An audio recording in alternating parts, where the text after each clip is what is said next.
Lo que yo vengo hoy a plantear tiene muchos puntos de contacto con las cosas que se han dicho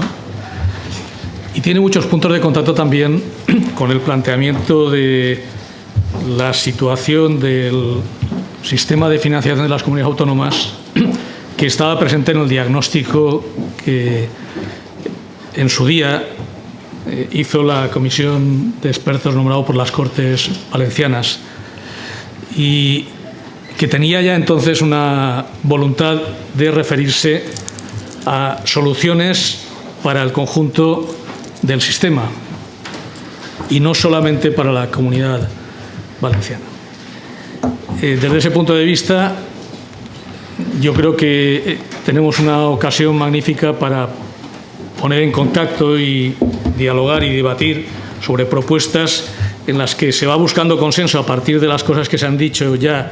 por parte de mucha gente en muchos lugares y las que nosotros venimos discutiendo desde hace tiempo, ¿no? Y el punto de partida de lo que yo plantearé es una visión de la naturaleza de las reformas que necesita el modelo actual.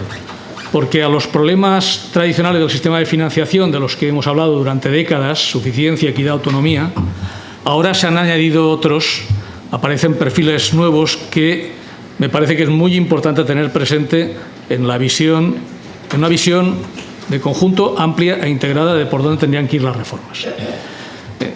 El primero es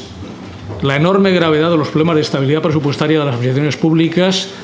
y de sostenibilidad financiera de las comunidades, que de ninguna manera se pueden ignorar. Y el segundo es que el modelo que tomamos como referencia más inmediata, que es el aprobado en 2009, ha tenido una vida que ha discurrido en paralelo con una grave crisis del estado de bienestar en nuestro país. Y además una crisis del estado de bienestar que ha afectado particularmente a las comunidades autónomas, como ahora luego me interesará subrayar, porque en este sentido la posición de las diferentes administraciones no ha sido de ninguna manera la misma. Por tanto, desde mi punto de vista, la relación entre la crisis del estado de bienestar y del estado de las autonomías, que también estamos padeciendo, se podría decir que son dos caras de la misma moneda, de manera que si la reforma no aborda el fondo de los problemas contemplándolas con esa relación estrecha, seguramente no será capaz de aportar soluciones adecuadas. Y desde este punto de vista quiero subrayar algo que ya ha aparecido varias veces en las que mi posición es conocida desde hace tiempo, ¿no? Yo creo que en estas circunstancias que no encontremos la forma de hacer compatible una reforma a fondo con una reforma clara que simplifique la naturaleza del sistema de financiación. Si no hacemos esto y no lo hacemos por seguir respetando de una forma o de otra el statu quo, correremos más riesgos que nunca. No solo financiera, sino también institucionalmente, por esta relación estrecha de la crisis financiera de las autonomías con la crisis de la concepción del propio Estado autonómico. Entonces, ¿qué enfoque de los problemas propongo en la medida en que bebo de otras muchas cosas proponemos, ¿no? Pues, en primer lugar, primer criterio, asignar los recursos teniendo presente la necesaria estabilidad financiera a la que me he referido y aplicando idénticos criterios de suficiencia a las distintas administraciones públicas. Esto ya apunta a una cuestión por la que se ha pasado y de la que somos conscientes de su dificultad, que es la determinación de qué se entiende por suficiencia, pero no se puede por ello dejar de hablarlo, ¿no? En segundo lugar, dentro de este planteamiento, esto lo que significa es que se prioricen de igual manera los recursos para financiar todos los servicios públicos fundamentales, educación, sanidad y protección social, con independencia de cuál sea la administración responsable de cada uno de ellos. Que no haya en esto acepción de administraciones, es decir, que el trato sea igual. ¿Esto qué quiere decir? Lo explicaré. Básicamente lo que significa es asignar a financiar esos servicios públicos fundamentales los principales ingresos tributarios, porque en conjunto como cesta son los más estables, distribuirlos entre administraciones en proporción a sus competencias en servicios públicos fundamentales, evitar que sobre estos servicios públicos fundamentales repercuta el déficit en la medida en que eso garantiza que no se produzca ese desajuste entre recursos y necesidades al que hacía referencia hace un momento Toni Zabalza, es decir, favorecer que las prestaciones sean estables, seguir criterios de prudencia en la evolución del gasto en servicios públicos fundamentales, es decir, aplicar para la envolvente financiera reglas de gasto y dotar de fondos de reserva, como se ha hecho desde hace años en el caso de la Seguridad Social, para reducir el riesgo, que en cualquier caso va a existir, de tener que reducir esos servicios. Y junto a este paquete de criterios, sería necesario, entrando en el ámbito de las comunidades, asignar los recursos entre las comunidades siguiendo criterios de nivelación completa en la cobertura de las necesidades de servicios públicos fundamentales que, como luego veremos, constituyen la gran parte del total de recursos a asignar, cerca del 90%. Estimar, para ello, con criterios objetivos e idénticos para todas las comunidades, incluidas las forales, las necesidades de servicios públicos fundamentales y, en consecuencia, incluir a las forales en el ejercicio de nivelación de dichos servicios. Y el segundo elemento de referencia para articular la propuesta tendría que ser potenciar la autonomía, para cerrar, por la vía de la responsabilidad fiscal, ese difícil equilibrio entre una suficiencia de ingresos basada en transferencias con las decisiones de gasto. ¿Cómo? Financiando el resto de servicios mediante la capacidad fiscal que tienen los tributos cedidos y compartidos, el IRPF, que es aquel en que se puede ejercer esa capacidad normativa, que hay que poner también encima de la mesa. Bien, voy a desarrollar estas ideas en tres pasos. El primero será, bueno, enfrentémonos a la cuestión de la suficiencia de gasto, la suficiencia financiera para cubrir el gasto en servicios públicos fundamentales. El segundo es, hablemos de nivelación entre comunidades. Tercero, hablemos de cómo se podría articular una propuesta que persiguiera los objetivos señalados y que fuera financieramente viable. En relación con la primera, vamos a ver, es evidente que la decisión sobre cuántos recursos se quieren dedicar a prestar los servicios públicos en general y los fundamentales en particular es una decisión política, que quiere decir que el nivel de gasto es el resultado de algo decidido por en una democracia, por los representantes de los ciudadanos que fijan los objetivos en los distintos ámbitos de prestación de los servicios. Pero esa decisión política puede ser acotada analizando una serie de elementos de referencia. Concretamente propongo que hagamos dos cosas. Miremos el esfuerzo que realizan otros países en materias similares y que miremos la evolución del gasto a lo largo del tiempo. Bueno, aquí tenemos la información sobre la primera de las cuestiones. Si contemplamos el gasto en servicios fundamentales de los 4 países grandes de nuestro entorno y la media de la euroárea, y contemplamos en primer lugar el conjunto de las administraciones públicas, por tanto estamos hablando de educación, sanidad y protección social, incluyendo desde luego pensiones y las coberturas sociales que dependen de las administraciones centrales en nuestro país, nuestro nivel de gasto en porcentaje de PIB se sitúa claramente por debajo de la media de la euroárea y por debajo de la media del resto de países de referencia. Si acotamos en la última columna el subconjunto de estos gastos que son competencias de las comunidades autónomas, y aquí puede haber alguna dificultad para afinar los cálculos, pero en todo caso el mensaje no sería contestado por esa dificultad, lo que encontramos es que España gasta menos en las competencias de educación, sanidad y protección social que están en manos de las comunidades autónomas que los países de nuestro entorno, y concretamente gasta 4 puntos menos el porcentaje de PIB que la media de la euroárea. Esto lo que significa es que en el caso de las competencias que son de las comunidades autónomas, 4 puntos en porcentaje de PIB querría decir pues, situarse en un 75% de la media de la euroárea en las materias que gestionan las comunidades. Yo creo que es importante retener estos datos para hacer esa valoración de la suficiencia, pero también lo es observar cuál ha sido la evolución del gasto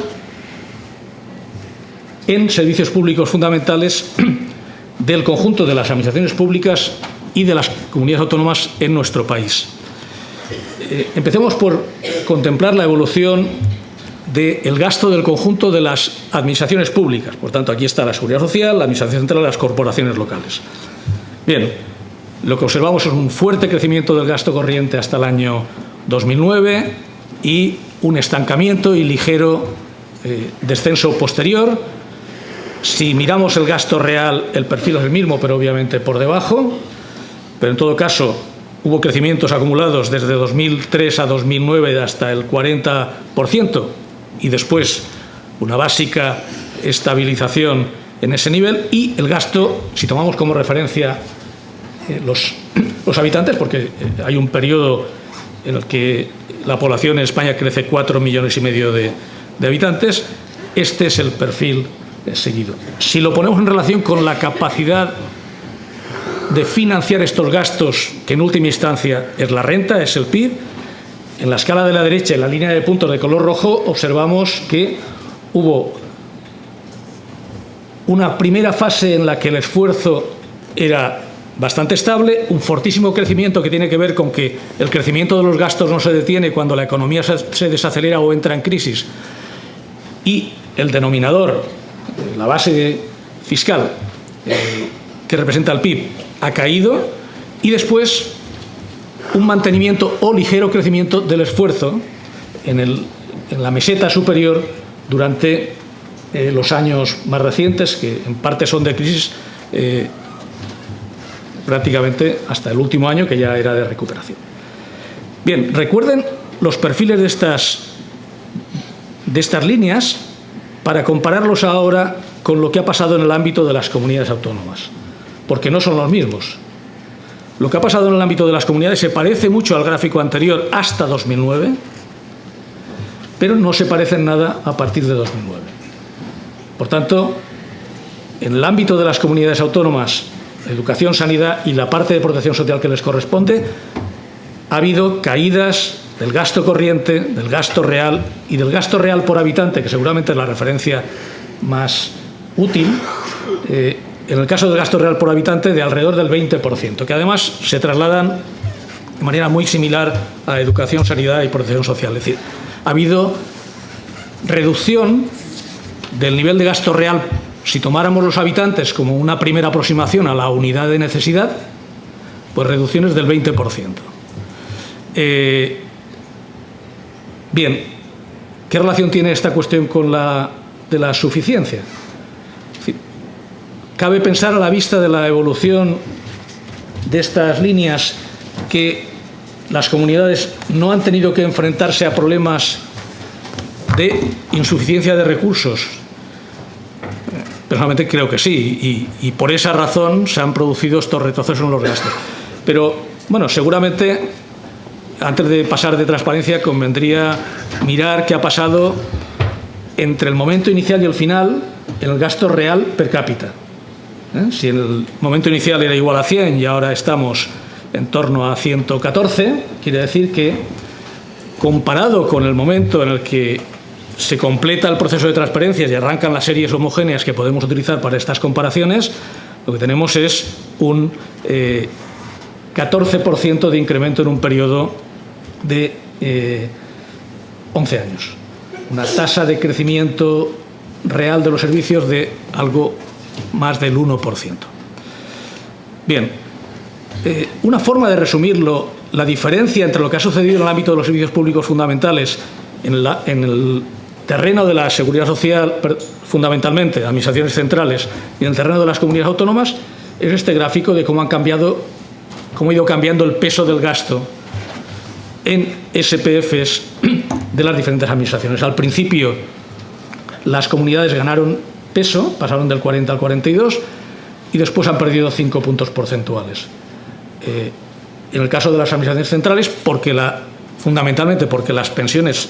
tuvieron la capacidad de ser protegidas como consecuencia de la existencia del Fondo de Reserva de la Seguridad Social, la digestión del aumento de las necesidades que se iba produciendo condujo a este resultado. Y para terminar con este primer bloque, si buscáramos indicadores de necesidad y los comparáramos con la evolución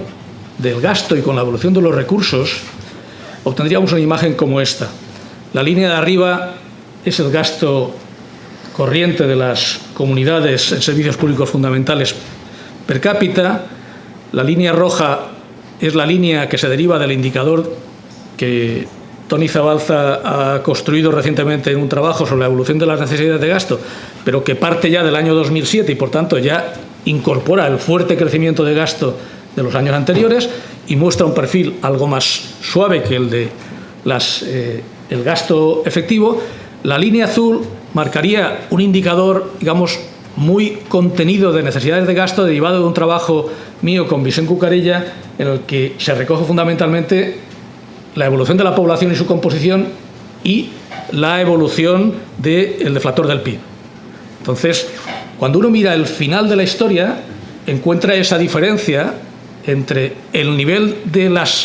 gasto per cápita de 2014, después incluso de los ajustes, y el nivel de las necesidades, ¿no? Ha habido un crecimiento real de los servicios que en buena medida se conserva. Pero cuando uno mira la línea de puntos de abajo, se encuentra qué es lo que el modelo propone para financiar servicios públicos fundamentales de manera explícita a través del Fondo de Garantía. Entonces, la distancia es sustancial. La distancia es sustancial porque, en realidad, las comunidades gastan en servicios públicos fundamentales mucho más de lo que el modelo aporta para servicios públicos fundamentales. En realidad, la comparación de toda la información que he ido presentándoles sería la siguiente. Como ahora quiero hacer comparaciones en las que incluya las forales, al Fondo de Garantía lo hemos corregido para decir qué volumen tendría si también hubiera recursos para las comunidades forales al mismo nivel al que las hay para las comunidades de régimen común. Entonces, el Fondo de Garantía aportaría unos 80.000 millones, el gasto de las comunidades en servicios públicos es 26.000 millones más. Si el nivel de gasto fuera el de la euroárea, estaríamos en 77.000 millones más. Si el nivel de gasto estuviera en esa suave evolución prevista en el cálculo de necesidades de Cucarella y Pérez, sería 15.000 millones más, y según el cálculo de necesidades hecho por Zabalza sería 33.000 millones más. Bueno, yo creo que estas son referencias interesantes para el ejercicio que después voy a hacer, que es tomar como referencia lo que efectivamente gastan las comunidades en servicios públicos fundamentales, esos 102.000, 104.000 millones, para plantear su nivelación y su financiación. Antes de hacerlo, un minuto para decir, bueno, ¿y qué ha pasado mientras tanto con el resto de servicios?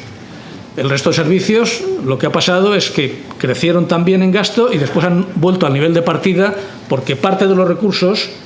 se han ido a financiar los servicios públicos fundamentales. Por tanto, fíjense simplemente en la línea azul que va por abajo, gasto per cápita en términos reales, punto de partida y punto de llegada al mismo. Miren la línea de puntos del esfuerzo en porcentaje de PIB, punto de partida y punto de llegada exactamente el mismo. Bien, nivelación. La situación de partida es conocida, ¿no? No hay nivelación en los recursos que reciben las comunidades que no responden a un patrón definido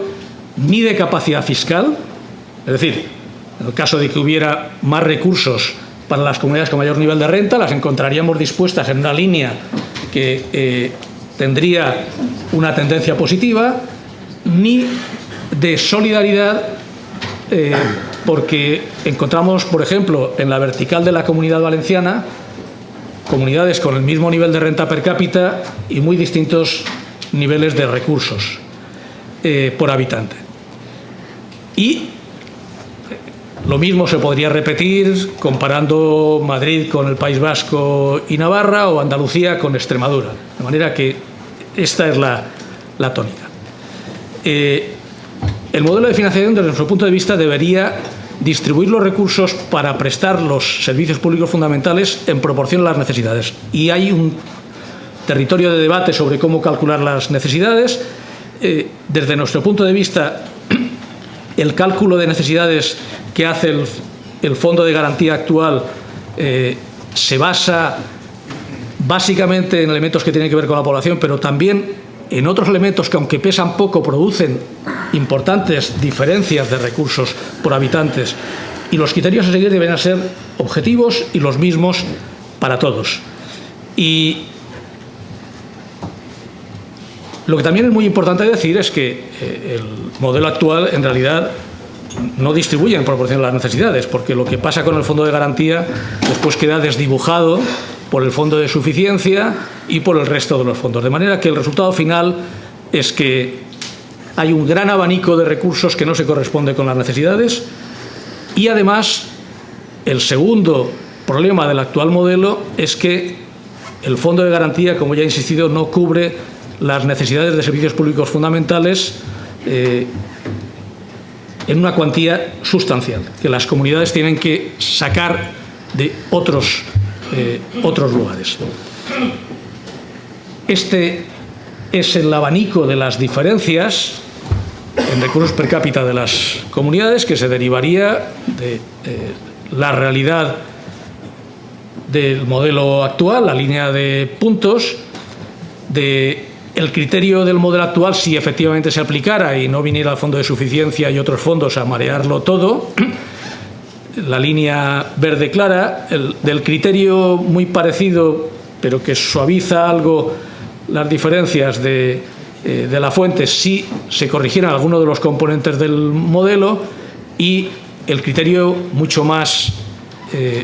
igualitario en términos de población que proponíamos Cucarella y yo en un trabajo. Bien, voy al último bloque. ¿De dónde podrían obtenerse los recursos para desarrollar un modelo de estas características? Primero, ¿de qué estamos hablando? El gasto en servicios públicos fundamentales del conjunto de las administraciones públicas está en torno a los 289.000 millones de euros en 2014. Bien, esa es una cifra muy parecida a la que ofrecería la suma de las 4 mayores fuentes de recursos de nuestro sistema fiscal, incluyendo las cotizaciones sociales, IRPF, IVA e impuestos especiales. La suma de estos 4 son 294.000, y su distribución por administraciones y por fuentes tributarias es la que aparece aquí. Y como las cotizaciones tienen una finalidad específica, que es financiar los gastos de la Seguridad Social en prestaciones, propongo que lo separemos en los ingresos y en los gastos, y que en el caso de la Seguridad Social contemplemos solo aquello que faltaría para completar sus gastos, porque las cotizaciones no son suficientes. Y de hecho la Administración Central hace transferencias y asume ciertos gastos de este ámbito. Bien, en ese caso estaríamos hablando de un gasto de 159 millones, y la suma de IRPF, IVA y especiales sería 165.000. Por tanto, el primer elemento de la propuesta sería, como esta cesta de recursos es bastante estable, aunque también puede dar sorpresas, como es bastante estable, si queremos financiar un gasto que queremos que sea estable, asignemos estas principales ingresos tributarios, los PIT les llamo, a financiar los servicios públicos fundamentales. Distribuyéndolos, ¿cómo? Bueno, pues teniendo en cuenta que la participación en el gasto en los SPF, en servicios públicos fundamentales, después de quitar lo que gasta la Seguridad Social, tiene esta composición que aparece en la tarta de la izquierda: educación, sanidad y protección social, la que queda, y que la distribución del gasto de esos servicios públicos fundamentales en las administraciones responsables es la que aparece en la tarta de la derecha. Lo importante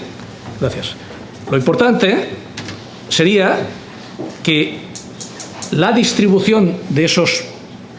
PIT fuera entre administraciones proporcional a su peso en los servicios públicos fundamentales. Eso querría decir asignar a las comunidades el 65% de los recursos, el 26,7% a las administraciones centrales, sumándolas porque hay transferencias importantes entre ellas en esta materia, el resto a las corporaciones locales, y quedaría un excedente del 3,1% que también se atribuiría a la Administración Central con posibles objetivos de nivelación vertical, por ejemplo, relacionados con los fondos de desarrollo o para los objetivos que se decidiera. Bien, si una vez hecha esta asignación, los cálculos están todos hechos en términos de recaudación normativa,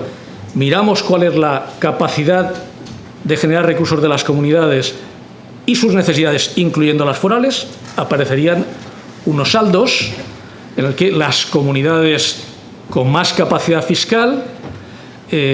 aportan recursos y las comunidades con menos capacidad fiscal las reciben, y eso se corresponde con la escala del PIB por habitante de manera muy ajustada. Por tanto, habría una regla de solidaridad interterritorial explícita